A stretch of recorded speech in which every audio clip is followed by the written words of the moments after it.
Hi friends, നമുക്ക് carrot വെച്ചിട്ട് നല്ല ടേസ്റ്റ് ആയിട്ടുള്ള ഒരു പുഡിങ് തയ്യാറാക്കിയാലോ. അതും എളുപ്പത്തിൽ തന്നെ. അതിനായിട്ട് ഞാനിവിടെ 2 ക്യാരറ്റാണ് എടുക്കുന്നത്. അപ്പോൾ ഒരു മീഡിയം സൈസ് വലുപ്പത്തിലുള്ള 2 ക്യാരറ്റ് ഞാനിവിടെ എടുത്തിട്ടുള്ളൂ. ഇത് ചെറുതായിട്ടൊന്ന് കട്ട് ചെയ്തിട്ട് നമുക്കിതൊന്ന് വേവിച്ചെടുക്കണം.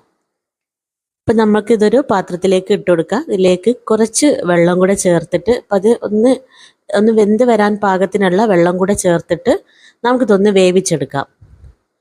ഇപ്പം ഞാൻ ഇവിടെ ക്യാരറ്റ് നന്നായിട്ടൊന്ന് വേവിച്ചെടുക്കുന്നുണ്ട്. ഇതിൻ്റെ ചൂടാറിയതിന് ശേഷം നമുക്കിതൊന്ന് മിക്സിയുടെ ജാറിലിട്ടിട്ട് നന്നായിട്ടിതൊന്ന് അരച്ചെടുക്കണം. അപ്പം ഞാൻ നന്നായിട്ട് ഇവിടെ ഒന്ന് അരച്ചെടുത്തിട്ടുണ്ട്.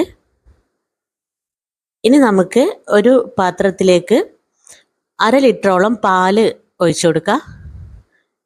അപ്പം ഞാനിവിടെ 1/2 ലിറ്റർ